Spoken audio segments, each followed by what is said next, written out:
Welcome to face master. நம்ம யாரை பற்றி பார்க்க போகிறோம்னா, மாவட்டந்தோறும் பார்த்தீங்கன்னா இரு அணிகளாக பிரிகிற ஒரு சூழ்நிலை அதிமுக உருவாயிருக்கு. இப்போ மதுரை பொறுத்த வரைக்கும் பார்த்தீங்கன்னா, செல்லூர் ராஜு வந்து எடப்பாடி பழனிசாமிக்கு எதிராக ஒரு கருத்து சொன்ன மாதிரி ஆயிடுச்சு. இப்போ சசிகலா பக்கம் அவர் போகிறதுக்கான வாய்ப்பு இருக்குது, ஓபிஎஸ் பக்கம் போகிறதுக்கான வாய்ப்பு இருக்கதா சொல்கிறாங்க. பட் போகலை. பட் அந்த கருத்து பார்த்தீங்கன்னா சொல்லிகிட்டே தான் இருக்காங்க. நம்ம தெரியும் உதயகுமார் பார்த்தீங்கன்னா எடப்பாடி பழனிசாமி ஆதரவு நிலையில் இருக்காங்க. அது திண்டுக்கல்லை பொறுத்த வரைக்கும் பார்த்தீங்கன்னா, திண்டுக்கல் சீனிவாசன் பார்த்தீங்கன்னா எடப்பாடி பழனிசாமி ஆதரவாக இருக்காங்க. நத்தம் விசாரணை பார்த்தீங்கன்னா சசிகலா பக்கம் பேச்சுவார்த்தை நடத்துகிறதா வந்து ஒரு பரவலான தகவல் இருக்குது. ஸோ கிட்டத்தட்ட பார்த்தீங்கன்னா சீனியர்கள் எல்லாருமே பார்த்தீங்கன்னா எடப்பாடி பழனிசாமி சைடு இருக்கவங்க கொஞ்சம் பேர் தான்.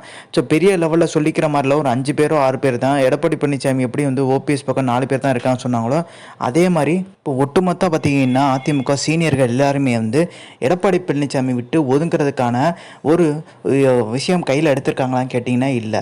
ஸோ எடப்பாடியை ஒதுக்கணும்ன்றது அவங்க நோக்கம் கிடையாது. ஒன்றிணைந்த அதிமுக உருவாக்கி மிகப்பெரிய லெவலில் பார்த்தீங்கன்னா சட்டமன்ற தேர்தலில் 2026 வெற்றி பெறணும்னு சொல்கிறது அவங்க நோக்கம். அதனால் பார்த்தீங்கன்னா சிவி சண்முகம் இவங்கெல்லாம் மிகப்பெரிய லெவலில் பார்த்தீங்கன்னா சசிகலா எதிர்த்தவங்க கூட இப்போ வந்து பெரிய லெவலில் வந்து சசிகலா எதிர்க்கிற மாதிரி தெரியல. அந்த மனநிலையை விட்டு வெளியே வந்துட்டாங்க. இதுக்கு முக்கியமான காரணம் கட்சி ஒன்றிணையம் சொல்கிறக்காண்டி. ஸோ இந்த இன்ஃபர்மேஷன் பிடிச்சா like share subscribe. Thanks for வாட்சிங் திஸ்.